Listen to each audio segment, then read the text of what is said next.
say that our business is stronger than it has ever been. The success of growth and where I see companies growing consistently really is your people. I mean, the story is not, does it make power? Because they all make power. The story is, what does it power? This is What Solar Installers Need to Know with your hosts, Hervé Billier and Joe Marhamati. Hi there, it's Hervé and Joe with What Solar Installers Need to Know, where we interview solar CEOs and experts on how they run their business on the solar coaster. We ask their private revenue numbers, we give actionable advice, and learn about trade secrets so you can run and grow your solar business. Joe and I built a solar company from 0 to 12 million in sales and got successfully acquired. If you'd like to do the same or do better, go to sungrow.com/blog to get actionable behind-the-scenes lessons on running and growing your solar business. And now, without further ado, let's jump right into the next episode. Hi, everybody. My name is Joe Marhamati. I'm one of the co-founders of Sunboy, and welcome to the What Solar Installers Need to Know podcast. Today, I'm here with Riley, Cate, and Eric Haskell, the co-founders of SageBrush Energy. Welcome, guys. Morning, Joe. Hey, Joe. Thanks for having us. Thanks for being on the show. I'm going to give a little bit of background about how we know each other. This is one of my favorite stories since starting Sunboy. I'm just going to say 6-8 months ago, Eric sent me an email, and like you guys and probably everybody listening, I get a lot of spam emails, so much so that I think I can spot them without reading a single word and delete them now. And so this was an interesting email from Eric. And I was like, I think that an actual person wrote this email. And it was something like, I'm a Fortune 500, a former Fortune 500 executive. I've worked all over the world and I want to start a solar company. Would you talk to me? And I was like, I think a real person wrote this email. I'm going to respond to this email. And it was the beginning of a budding friendship and partnership. And Eric and Riley and I have spent countless hours working to help them launch a premium solar installation business, a vertically integrated solar installation business in Northern Nevada. And I've had so much fun in that journey. And I'm really excited for this conversation because Riley brings a wealth of experience from the solar industry and Tesla and Solar City, and Eric from his experience in years of corporate America. And so I would love for you guys to tell in your own words why you're starting a solar company, how you got into this, and some of your early lessons. Let's start with the story. And Eric, how you came from corporate America into starting a solar company. Yeah, happy to, Joe. Thanks. As you mentioned, I had a long corporate career working internationally, largely with big consumer brands, worked for Adidas, for Under Armour, Allbirds, big well-known brands. And I got to the point in my career where I wanted to do a lot less travel, settle down a little bit. I've always had a deep passion for clean energy, the environment, and I wanted to do something in the space, but frankly wasn't terribly well suited. I didn't have a lot of experience or background. I had nothing more than a passion, really. But I figured that at least residential solar would be something. I've spent my career selling to consumers, not residential solar, but at the end of the day, selling consumer products. So I decided to really focus on residential solar. Fortunately, I got introduced to Riley through our wives. As you mentioned, Riley's got a deep background in residential solar with some of the big names that you mentioned. And we started down this road of building a company. And one of the things I got a little bit disillusioned the deeper I got into it was some of the things, frankly, that were happening to consumers. And it turns out that Riley experienced the same disillusion working for these big companies who sometimes are using overly aggressive tactics, perhaps misleading tactics with consumers. So we set about from the very beginning, as you mentioned, to set up a premium solar installer focused on putting the consumer first, educating consumers, doing right by consumers. You mentioned vertically integrated. We own our sales team. We own the install team. We own everything about the experience with consumers. So that was really the genesis of it, was doing right by consumers and addressing what both Riley and I feel are some of the drawbacks of what's happening in residential solar right now. Love that. And Riley, please share your experience too, bringing the wealth of solar knowledge into the business to help it grow sustainably from the ground up. Yeah, absolutely. I hope that my wealth of solar knowledge is not being oversold. But as you mentioned, I've spent well over the last decade working for some of the largest national residential solar companies in the country. So Solar City, which then became Tesla, and ultimately Sunrun, was where I spent the last several years for my corporate solar life. And I ultimately started in sales, moved up to managing a team regionally, and then above that, and found myself in a learning and development capacity. So I oversaw and helped to co-write a lot of the consultation guides, a lot of the onboarding for sales training in the residential space for these large national organizations. And while I firmly believe that good people are hired in, the right materials, the right methods are taught up front, when you have a major national organization, you tend to have behaviors that are communicated at the top and expectations set at the top.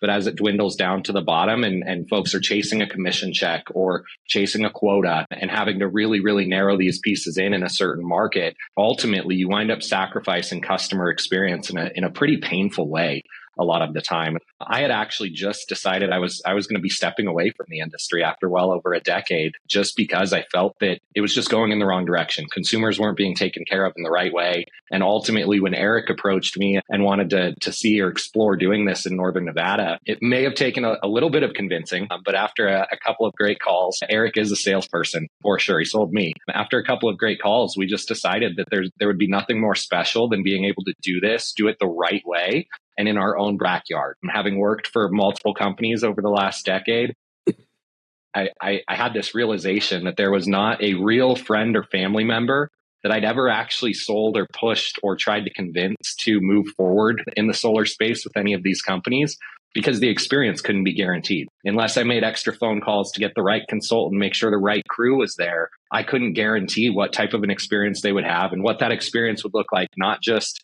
going through the sales and installation process, but more importantly, what it looks like a year from now or 5 years from now, when they need something with that system or they want to add something to that system and they don't have that same person to go back to, because more than likely the original group they worked with to get installed is no longer working at that company any longer. Long-winded way to say it was all just based off of us wanting to do the right thing the right way and take care of our family, our friends, and our community. It is so heartbreaking to hear what you just said, and for me to know how true it is that you can work in the solar industry and feel this anxiety when somebody asks you about going solar. Isn't that strange? I was interviewed by Energy Sage a couple of days ago, and they were asking me same question I'm about to ask you, which is, why are all these national big box installers going out of business? What does it say about the industry, and what does it mean for what comes next in the next 5 years? What do you think, Riley? It's a great question, Joe. And I wish that I had a magic answer, that my answer was the absolute right one. But I think a lot of people are trying to figure that out and trying to solve it. If I had to really peel back the layers and give my opinion around why it's happening and what's happening and kind of the turning that we're seeing in the industry and consumers standing up for themselves, legislation being passed in many states, Nevada included, that are making things a little bit more difficult on the installer to have these potentially negative practices and better for the consumer.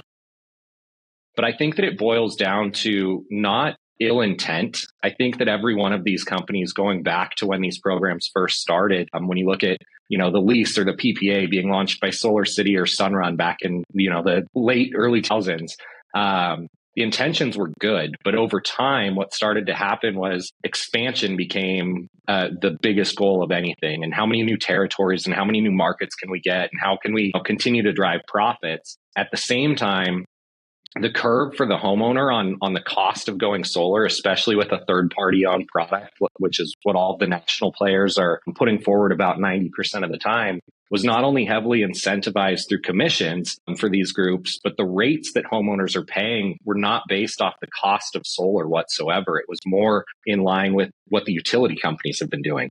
And we know utility rates are going to go up, but there became a moment where companies started prioritizing profit over progress for the industry. And I think that is what is leading to some of these national retailers starting to have to fold and starting to see things push back, because rather than, progressing the industry, doing the right thing for the homeowner everywhere that they possibly can, taking care of them at a local and a regional level, it's more so which utilities can we chase? Which ones are we guaranteed to have battery attachment in? If the utility in X state went up 8% last year, well, then our rates better go up 7.5%.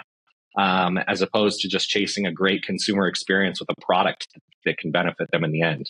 Go ahead, Eric, please. I can add a couple other things, Joe, from my perspective. Number one is I just think it's primarily these big national companies who are driving the sales tactics that are really ruining the reputation of our industry. So all of this door knocking nonsense that's happening are driven by these national players. And I hope that gets eradicated from our industry. As Riley mentioned, we've got some laws here in Nevada that is really dampening that activity. So first of all, I just think at the end of the day, nobody wants to be sold anything at their home. They don't want people knocking on their door. So it's the national players who are pushing that. And again, we need to eradicate that. The other thing I'd add is I fundamentally don't believe that solar installation, sales and installation is meant to be a national business. I believe it's meant to be a local community business. At the end of the day, we trust people to do this. Our home at the end of the day, right? People punching holes in our roof. We want these people to be in our communities. So as you start to expand out of your home market, whereas a lot of times when businesses expand geographically, you hope that your costs go down because you're getting larger scale. I think what actually happens with these big national players, because they're getting out of their community, they can't rely on referrals. The cost of acquisition actually goes up. So I don't even believe the underlying economics of getting scale in solar works. I think these businesses are meant to be local, regional, community businesses where you're selling to your neighbors and those neighbors make referrals to others. So I fundamentally don't even really believe in the national model for solar installation. Amen to that. It's funny. I remember back in my days of running a business, I would always hear this phrase, the long tail. And because I was the long tail, I would wonder, what does that mean? Oh, it's because 80% of the sales are coming from these top 10 big box installers that are blitzing these neighborhoods and ripping off granny. And us, the wee local installers, are the long tail. Well, it seems like now the long tail is just becoming the tail, which is all of the local regional installers that are doing good work, that have been around for 20 years. I talked to an installer yesterday that's been around for 49 years. And these are the companies that are scaling and doing good work every day. Tell us about the legislation that passed in Nevada, why it matters, and why there was a solar executive, as you taught me last week, standing next to the governor signing that legislation. And why did it originate, you think, in Nevada? Essentially, SB 293 went into effect in 2024, and it did a few things. The first was that it required that in order to market, sell, or install solar, every employee has to be a W-2 employee for the company. So you can't hire a third-party sales organization to come in and do those blitzes that you're referring to, Joe. I mean, you can't send a team from Chicago, Illinois that has had a ton of success and then drop them in a rural market in the middle of Nevada and say, go knock every door and see what happens and see what we can turn out. So all of those pieces are gone. And that's caused a few companies that were local and regional throughout the state that did rely on these third-party lead generation and closer setter models to have to look at their business again and kind of revamp and figure out how are we going to strategize and move forward now. Some are figuring it out. There's still a few that are trying to cheat the system and skirt it somehow, which is unfortunate, but it's getting better. So eliminating the 1099 roles, going to all W-2 for sales, I think was a first huge step in this bill. The second piece was that it requires said company who has all of their employees W-2 to have a Nevada state contractor's license. That's not a very easy thing to obtain. As Eric and I can attest to, it's hard to get for the right reasons. They want to make sure that you have the experienced staff, that you've got the knowledge and the ability to run a business effectively and efficiently. And ultimately, you're paying into a restitution fund as a Nevada state contractor that is utilized more often than not for solar projects in the state when a customer feels they were abandoned, the work wasn't done right, the installer goes out of business. And so you've got a lot of new areas where it's just making the solar community within the state much tighter, but also putting much more responsibility on the company, much less responsibility on the consumer to hopefully sit down with the right consultant, wish that they got their door knocked by somebody that knows who they're talking about, and an install crew from a reputable company that wasn't just subcontracted. And so still in the early phases, but a lot of progress is being made and more legislation is moving forward. And the great thing is, to your point, that the majority of this bill was actually brought and sponsored by a local company here in Nevada as well. And so now we're looking to continue to work with these companies that are wanting to progress the industry forward in the right way. Because again, Joe, to your point of the long tail, when those blitzes happen, people come in and get door knocked or in whatever fashion they find these groups.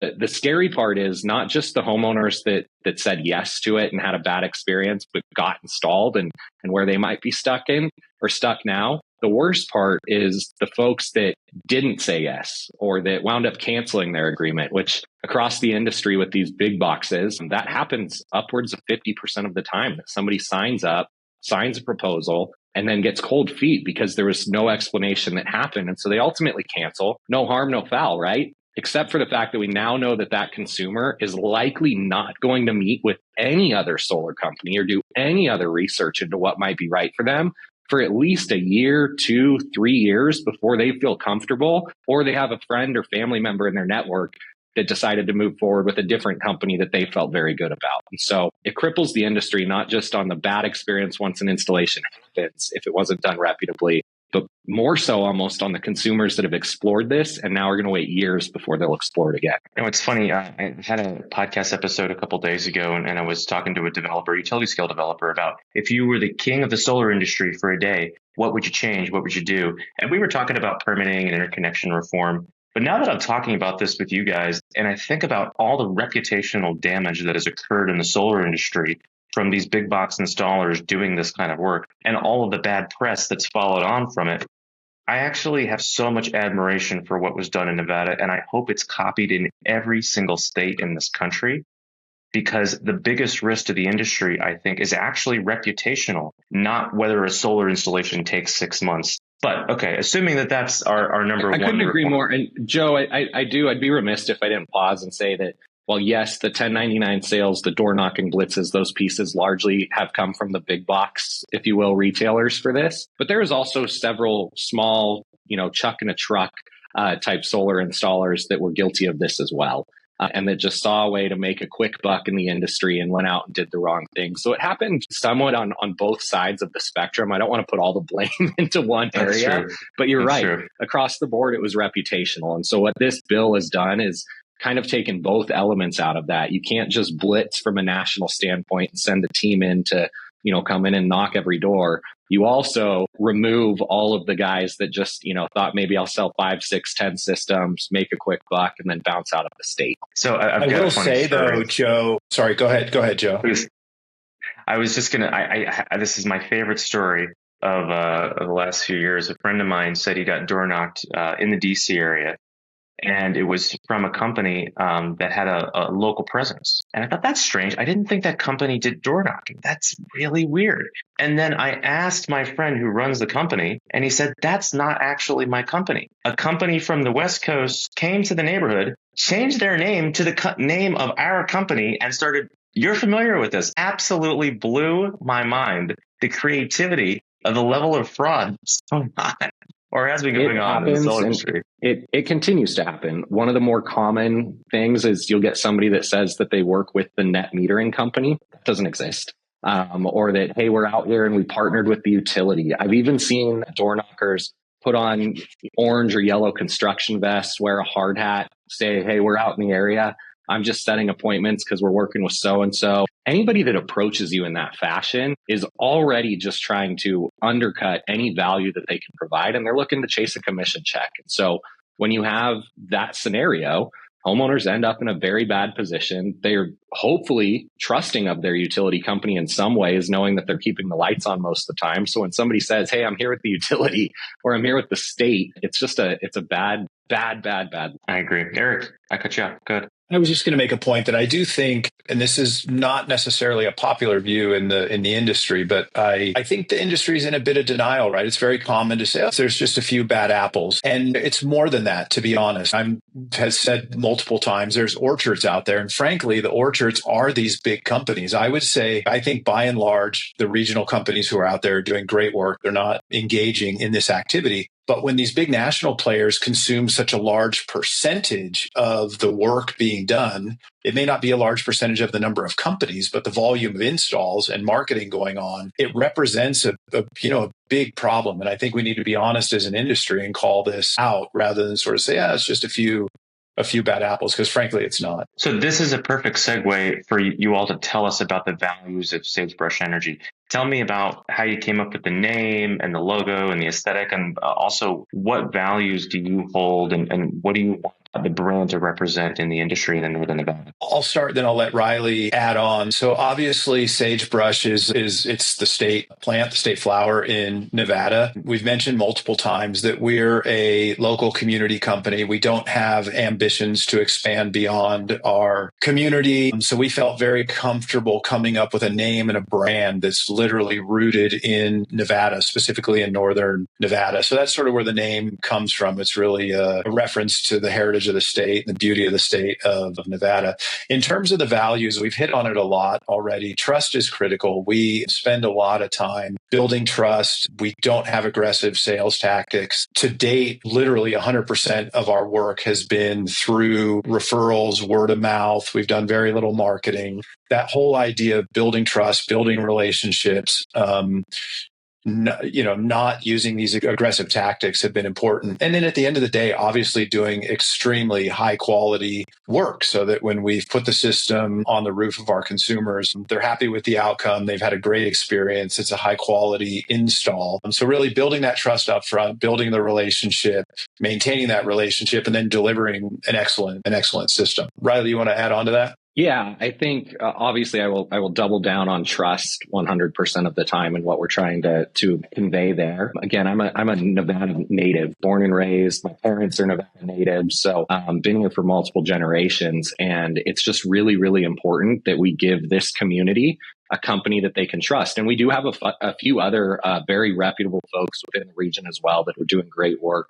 We just wanted to be a part of that. And so the other 2 points that I will hit on is one of the pieces around building trust is that we want to make sure that these are long-term experiences with our customers. We all know that solar is generally not a short-term purchase. It's either financed or it's contracted out for 10, 20, 25, 30 years. But oftentimes, most companies look at, hey, I sold that homeowner solar, got a commission check cut, we got it installed, that's one more roof, we're done. And over time, that consumer has no one to go back to. And all of a sudden, they want an EV charger. They want to start looking at storage if storage wasn't an option for them to begin with. They're interested in a heat pump or smart thermostats and all of these different areas. And so, Joe, that's where you and Sunvoy really came in. And we're so appreciative for that. It's helping us to build a relationship with our customer that's not just today, that doesn't end at installation or PTO, but they've got someone to go back to. And then the last piece that I'll plug in, and this was a big one for me, maybe a relatively unpopular opinion in the industry, depending on whether you're falling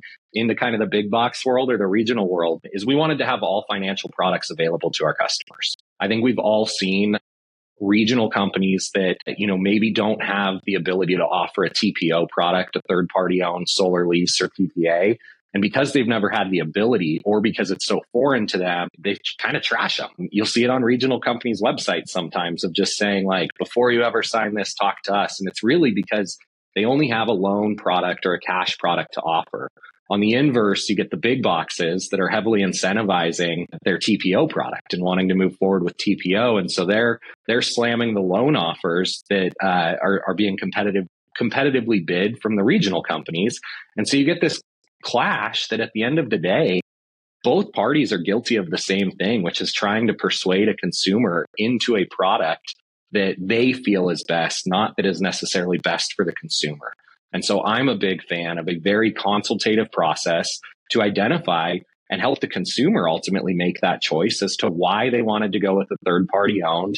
There's a number of reasons why that might make sense, or why a cash purchase or a loan at X term is better for their situation. And so it's a good segue into some other topics that Eric and I can dive into. But that was a big one, is we wanted to be a regional player that offers all potential financing solutions that are available within the industry. And then over time, maybe create a couple of unique ones of our own. Wow, that's another perfect segue. If somebody had asked me, should I run a solar installation business and another solar related business at the same time, I would have said, absolutely not, because I've done that and it is really hard. But because it's not me anymore and it's you guys, I'm totally fine with it. So tell us about SageBrush Financial, how that started, why the hell you'd want to start two businesses at the same time. And also just riffing on what you said, Riley, I know a lot of solar businesses that are very skeptical of TPO products. Why do you think that is, and what are you hoping to do to change that? Yeah, I'll take that part first, Eric, and then I'll let you dive into kind of the genesis of SageBrush Financial. Joe, I think it falls to two pieces. I think one is culturally, it kind of has become a thing as I've gotten further and further into this regional world of solar. I think that you almost associate TPO with those big box national companies, and you want to be different. And so culturally, it's like, no, we're staying away from that. That's bad. I also think there's just more so a lack of understanding and a lack of availability to be able to offer those products. And for far too long, if you wanted to offer a TPO product, generally your only option was to now work with one of those national big box retailers and become a channel or an affiliate partner of theirs and sell their agreements. And so, of course, most reputable regional companies would want to stay away from that situation and keep themselves separated. So I think it's lack of availability, lack of exposure to it, having always done something a certain way and always had a product that works and you feel good and your customers are happy. So you feel like you're doing everything right. What we want to bring to the table is the ability to offer all of them in a way that still fits and meets your values as an installer.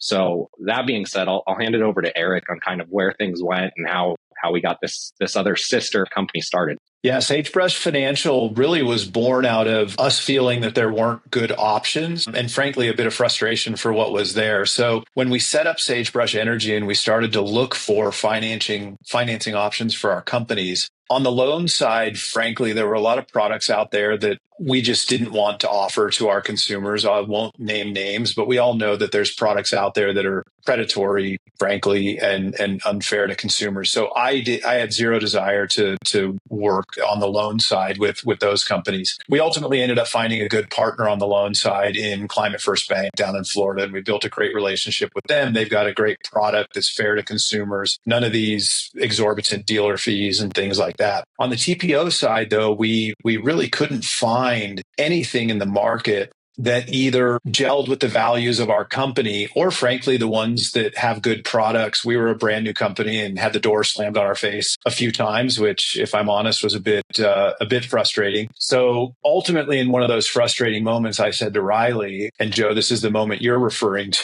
which sometimes I wonder about whether it was a great idea. But when we said we're just going to set this up ourselves, I literally said we're going to start a bank. Hence, SageBrush Financial was born, and we've created what I think are some really neat products. And it was initially just to provide leases and PPAs to our customers here in Nevada for SageBrush Energy. We funded it internally. We created the products. And it was important to us to create features in the products that addressed what we felt were shortcomings of existing products. So we have a guarantee in our leases and PPAs that consumers will never pay more as part of their lease or PPA than they would have paid to the utility. As you know, there's some of these products have hefty escalators, and it's technically possible, and it does happen where consumers actually get upside down on their solar. They're paying more for their solar than they would have paid to the utility. So we have explicit guarantees that'll never happen to consumers. We actually, for a lease product, allow consumers to own the product at the end. Once they've made their lease payments, they own the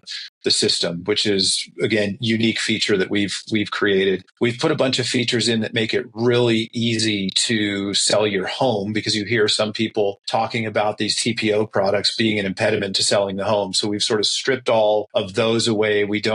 The buyer of the home doesn't need a credit check. There's no fees. We make it really easy for the system and the agreement to transfer to the new buyer. So we've put a lot of features in the product that we're really proud of. Once we did that, again, we were proud of the product, and we've subsequently started offering it to other quality installers around the country. So again, what started as sort of a project just internally for our own SageBrush customers, whereas we feel really strongly we don't have ambitions to extend that business geographically. We did feel strongly that we could make this great lease available to installers who shared our values in other parts of the country. So again, thus was born SageBrush Financial, and we're now in the process of offering these loan and PPA, the lease and PPA products to other installers. Well, the show is called What Solar Installers Need to Know, guys. So speak directly to solar installers right now and tell them who you're looking for, who you want to work with, what types of installers, what kind of parameters, how long they've been in business, volume, anything that they might want to know, because I'm guessing that you just raised some eyebrows. Riley, you want to take that one? Yeah, I'm happy to. I think first and foremost, we don't want to close the door on anyone. Eric mentioned a frustrating experience, having the door closed on us a few times as we were trying to get this going. I'm gonna call it humbling. We're sitting here going, how do we not qualify? We've got all the experience in the world to do this, and so I think we don't want to immediately have anyone feel that they couldn't reach out to us. Obviously, we do plan on being very, very thorough in who we onboard. And so we want the best of the best. We want regional installers that are reputable, have been in business for a long time, happy, satisfied customers. Or if they're just starting up, we still want to look through and make sure values align. And again, their whole piece or their whole vision needs to align with ours in terms of building trust with customers, wanting to create long-term relationships over time. But ultimately, it's the installers that are looking for maybe another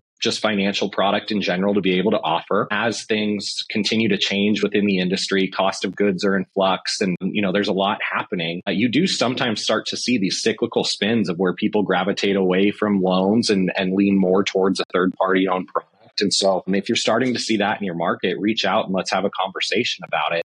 But ultimately, we want installers that want to be able to offer their customers every choice available. We don't want installers that are going to pay their reps more for selling a product over this product, incentivize them to press a homeowner in any certain direction. The way that we view this is when you sit down with a homeowner, you should be able to say, hey, based off the questions that I've asked you, the responses you've had, the conversation and dialogue that we put together over the last 30, 45 minutes, an hour, here's my recommendations on what I think would be a great product for you. But what do you think? And let the homeowner kind of decide where they want to go and what they want to do and make it very consultative. And ultimately, if you are one of these regional installers that has historically only had a loan or a cash product, we want to give you something to be able to compare apples to apples with these big box guys that are in your backyard as well. And frankly, we want to offer a better product than they can offer on the TPO side. It doesn't mean that you have to move the customer to TPO, but if you firmly believe a loan is best for them, but they're sitting there with a proposal from two other TPO markets, we want you to have one that you can put up against it and say, you'd be crazy not to move forward with this one if that's the route that you're wanting to pick. Joe, one other thing that I'll add, and this is something that Riley taught me early on when we were talking about this from all his years in the industry, which is that we know that generally default rates are low with these products, but when they do happen, they largely happen because installs went wrong. The way the industry is focused is on consumer level FICO scores and things like that. We're the firm belief that that's actually not the primary driver. The reasons that people default is because they had a bad experience with the installation. They're angry and they don't pay. At the end of the day, if people own their homes, they need energy in the home, they're going to pay their lease or PPA. So this gets back to our focus on choosing high quality installers, because we know if a quality install and a good experience happens, the consumer is going to pay, default rates are going to be low, independent of what their underlying FICO score could be. So again, it sort of reinforces we're not looking necessarily at years of experience, but the quality of what these installers are doing with consumers. And I'll just add one more point to that, Eric. You made me think of this, but again, we don't want to say if you live in this state or if you've only been in business for this long, you don't qualify. We want you to reach out. We want to have a conversation and see. Obviously, we can't be everywhere all at once. We want to be very thoughtful in who we bring on and how this product does expand. However, that being said, we also intend to and do have a very robust onboarding program for these installers as well. So it's not just a thing of we like you, we think you're in a good market and your Google review scores are great, so we'll turn it on for you. We want to come out, we're going to train the product, we're going to work with your reps, with your employees. We will shadow consultations in your market as you're discussing this product, because again, while it may be a white labeled product for that particular installer in that region, at the end of the day, we want to make sure that if we're out there spreading a new product and trying to fundamentally reset the solar industry back to where it has been and where it should be to continue to progress forward, we need to make sure that we do our due diligence across the board and that you as a regional installer are prepared and able to sell this at the same standards that we're doing with our customers at SageBrush Energy here in Nevada. Just kudos to you guys for seeing a gap in the market and filling it and doing it in your first 6 months. It took me 8 years to find that gap in the market and before we started Sunboy. And it's also a lesson for the installers that are listening. If there's something in your business that you're doing really well that you think you can provide value to other installers, and there very well may be. I talk to installers all the time that they design their own CRM. They design their own carport, whether it's hardware or software or services or consulting or financing. If there's something that you're doing really well in your business that you think you can sell to other solar businesses, that can be very high impact in this industry. So kudos to you guys. I wish that I had SageBrush Financial when I was a solar installer. I would have signed up. It's super cool. Okay, let's go back to day one. I got to see you guys go through this journey of starting a solar company. And it was reminding me of what it was like when Hervé and I did it. So we did it in Virginia, 2,000 miles away. But take us through what that was like. And how did the reality of actually starting a solar company, the bureaucracy, the red tape, the good, the bad, the ugly, and the totally boring, compare to what you thought it was going to be like? I'll start, Joe, and then let Riley tack on. It was a hard process. Riley touched on it a little bit earlier, but everything took longer than we thought. We did jump through all the bureaucratic hurdles, but what helped me a lot is we reminded ourselves constantly when we'd be in the frustrating moments where we got pushed off, a decision was waiting, we had to submit more paperwork. At the end of the day, because of the laws that Riley walked through, they've made it's really challenging. You've got to be a high quality company to get licensed and do business here. And so we had to remind ourselves frequently and calm ourselves down that this is for a reason. It shouldn't be easy to go through this process because we want good companies doing good work. So oftentimes in the frustrating moments, it helped to remind ourselves that now that we're on the other side, we're quite proud to have gotten through it. And frankly, grateful that these controls are in place to, protect consumers and prevent fly-by-night companies from coming in and doing wrong by consumers. So, like I said, definitely frustrations, but we tried to always be understanding of why those frustrations existed and try to be patient to get through the process. Yeah, Eric, you summed it up perfectly. I would say that if I look back on the last 6 months to a year, definitely a lot of frustrating moments, but also a lot of very exciting moments. And more than once, Eric and I found ourselves putting the cart before the horse multiple times where, we'd hit some milestone or something would clear, our brand would come back, or, our website was close to development, or, you name it. We'd get really excited and then think that we were this close to crossing the finish line and being done, only to find out, oh, wait, nope, you still have to wait 2 weeks for this and it'll be about a month for this. So very, very much peaks and valleys, highs and lows. But all in all, it's been a great experience. However, it's not for the faint of heart. We've been spinning multiple plates and, one thing is always contingent on another thing happening. And in order for that thing to happen, you need to circle back on this thing that you already thought was done. So it's been a lot of long days, late nights. And ultimately, though, to Eric's point, we just continue to refresh back and realign with our values and the reason we started this and what we're trying to accomplish. And it's pretty easy to keep pressing forward. Every day we build more and more momentum behind our brand and what we're trying to accomplish. The more we've networked and attended conferences and gone out and spoken with other installers, suppliers, distributors, manufacturers, it's just a very, very exciting time for SageBrush right now as people are really starting to get behind our vision and what we're wanting to accomplish. Well, and speaking of building a company from the ground up, sorry, Eric, got a lag. I was just going to add one more thing, Joe. Sorry, you've sort of gone through this with us and you know this story, but I think it would be interesting for other installers. When I was first getting into this, I've got a good friend who runs a solar company out east in Vermont, and he told me right up front, if you're going to go down this road, you really need to understand the policy environment in your jurisdiction. And I listened very carefully to him because we went through some wild proposals from a policy standpoint. So we were very close to launching SageBrush in the middle of last year when our local utility came with a proposal to triple the basic service charge. It was essentially a solar killer proposal.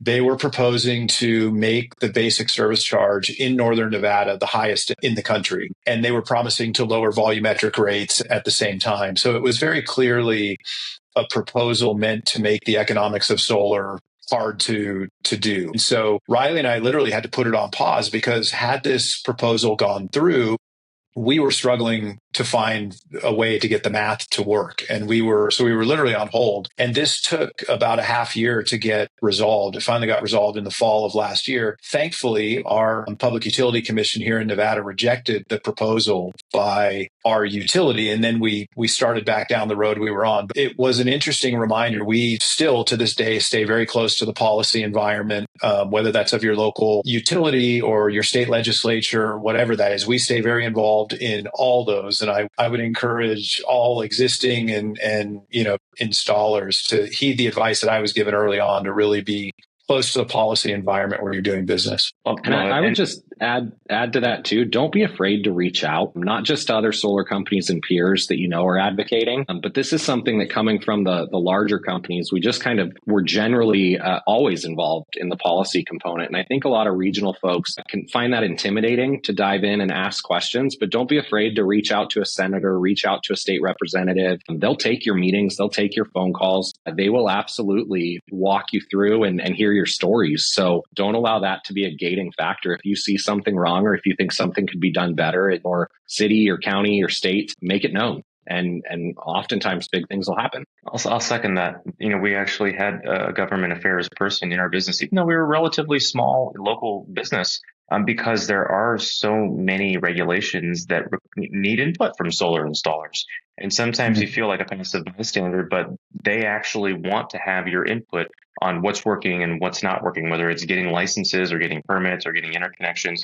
So that's great advice. Riley, I've got to ask you on the IT front, since you really built the IT stack at SageBrush, and this is so relevant to solar installers. This is a real what solar installers need to know question. How did you think about building that tech stack? What did you learn in going through that process? And tell us, what did you build? Yeah. What does it look like? I'm happy to dive into this. This was definitely a daunting process. And again, my background having come from companies where your tech stack is developed in-house. You have software engineers, you're developing everything and providing input across all the way through. It's all localized. And so I was fortunate enough at all three of my last solar companies that I'd worked for to be in a position to be very close to what was done on the proposal tools, what our CRM looked like, the way that was functionally taught and trained, and what made it easiest for reps, for installers, for you name it. And so when we were tasked with building it, part of my ignorance was like, oh, we'll just go find a company that already has all this stuff in place and we'll use that and we'll go. That is not the case. And what we found was obviously we wanted to build a system that was scalable. We all know, and I'm sure many of the installers here listening probably maybe still are operating off of this method, but probably started with like an Excel spreadsheet of maintaining and keeping track of all your customers and your leads, or like a very rudimentary CRM. And you're building out Google contacts and doing all of these things. And right off the bat, both Eric and I, knowing from our backgrounds and larger companies, we wanted something that was sustainable, that was built for the long term, that we didn't have to retool 2 years from now or 3 years from now and have that become an issue. And so we started with identifying a CRM. We went with HubSpot. Ultimately, in looking at designing HubSpot, we did find Sun CRM, which have been extremely happy with that onboarding process. We're almost entirely complete because of a couple of last minute pieces that I threw in. But Sun CRM really helped us from that perspective to create our own solar flow, build out HubSpot to be built for us, for our business, based off of feedback that I had on how we want our customers to move through a pipeline from lead generation all the way through to post PTO and additional products later. As you move past the CRM though, and you start getting into proposal tools and you start getting into monitoring and you start getting into, all of these different nuances, your agreement portal, how you're going to sign docs, all of that. What I started to realize in doing research on just about every company that's out there is most of them carry about 60 to 80% of everything that you need. There's not really one company out there that has the entire package. There's some, but it's not great. They've got areas that they're really, really good at, and then areas they have the capability for, but it's not really what they're meant to be utilized for. And so thankfully, Eric agreed with me that we needed to kind of piecemeal it together in some ways and find who's the best at each of these individual segments, who's got the best lead capture and lead generation form that we can follow on our website, who's got the best proposal that's the most customizable for us, that we can remove any of these static graphs or graphs that we just don't align with or agree to. So who's got that we can put in place? Then it's who's got the best monitoring and application. And so there's Sunvoy comes into play. And so over time, I don't want to list off every one of the providers right now, but we ended up building what I think is one of, if not the best, proposal and consumer experience standpoint that also is entirely functional for our business at scale, by finding all of the best of each one of them. And while we may not use 100% of the services that they offer, we feel that it was worthwhile to be able to get what they offer and do very, very well built into our tech stack. So again, pretty long-winded answer. I'm happy to provide more detail and dive into the specifics of how this got built. Eric's seen this giant chart that I've created around how this flows to here and what this needs to look like and what this is going to take care of versus that. But we're in a good spot now because, again, we just didn't want to settle for good enough and say we'll fix that later. We wanted to start with something that we can be proud of, that our customers can be proud of, and ultimately that our business can function on. It's so important. I mean, it's one of the most foundational pieces when starting a solar company. We've just got a few minutes left, and I really want to ask you this question that we sort of hinted at in the beginning. If you were king of the solar industry for a day, aside from the sales stuff, since we sort of touched on that, what would you change? I want to start with Eric, because he's a little bit newer to the solar industry, and then I absolutely want to hear, Riley, your take as well. You could change. Yeah, happy to, Joe. And the timing's interesting. We're just coming off the NABSTEP conference, which happened to be in our backyard here in Reno. So we've just finished a week of spending time with everybody in the industry. And so a lot of this stuff happened. It won't surprise you to know from everything we've said to this point that my answer is very much around the consumer. If I were king for a day, I would eliminate all of these things that frankly have sullied the reputation of what should be the best industry on Earth. It's an amazing industry. We're generating electricity from the sun. And the fact that that has been tainted by a group of people who are taking advantage of consumers frustrates me and it saddens me. And it's been sort of the driving force for everything we're doing. So it did give me comfort being at NABSET for the last week. But there are a lot of great people. There's no shortage of people who share this concern and they want these changes to happen. But in my king for a day moment, it would definitely be eradicating these unfortunate practices that are tainting the reputation of our industry with consumers. I don't know if I could have a more articulate response that than what Eric just put forward. So I would say if I was king for a day, everyone would probably install Sunvoy. And I'm just kidding. Everyone? That sounds like a lot of work. Half of everyone. Yeah. No, I really do think, though, if I was king, and I'm not sure how I'd accomplish it, I would just want to bring more consistency to the industry across the board. Consistency in quality of work, consistency in pricing, consistency in products being put forward, consistency in regulations, so that a homeowner who just happens to live on a different side of a river or a county line doesn't have a wildly different experience than the homeowner across the street whose kids go to school with their kids. Like it's crazy how much this can differentiate area to area. And then the last piece would be everyone should continue to focus more on storage. I think that I would almost, given the reputation that the term solar has, and to Eric's point on how that's been built and how it's been there, one of our focuses really is on what storage can do for a customer and leading with storage in every way that we can. And solar is just the fuel for storage, but it has so many more potentials and capabilities. So I think the sooner we could get more of the regional folks to really pivot that notion and change their product set, I think we'll be in a better space in the industry long term. Yeah, I'll tell you, one of my most formative experiences in the industry was going to the Gigafactory, also in your backyard, seeing a factory that literally curves with the curvature of the earth because it's so big, and just being so inspired by what's happening now and what's coming in energy storage. It's growing by leaps and bounds. The price is going down. We've got 1 minute left, guys. This is the plug portion. If your uncle lives in Reno, how does Uncle Kenny find SageBrush Energy? Where do the consumers find you guys? So easiest way is sagebrushenergy.com. Go to the website and check us out there. If installers are interested in learning more about SageBrush Financial, there's also a website for that, which is sagebrush-financial.com. So check that out. For those of you who want to reach out to us, Riley and I are both active on LinkedIn. There are separate LinkedIn pages for SageBrush Energy, for SageBrush Financial. We love hearing from people. So through any of those means, feel free to reach out. Well, I really appreciate you guys taking the time out. I wish I had another hour because I have like 20 more questions to ask you guys. But unfortunately, I don't. So you have to come back on. But I just want to say to the folks listening, if you do have family or friends in the Northern Nevada area, I don't spend a lot of time with people who don't share my values. These guys share my values. They share the values of Sunboy.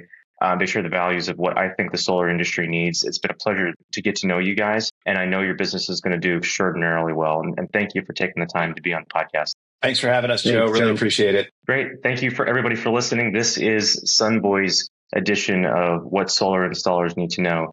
We'll see you next time. Thanks, guys. If you'd like to do the same or do better, go to sunvoy.com/blog and get actionable behind-the-scenes lessons on running and growing your solar business.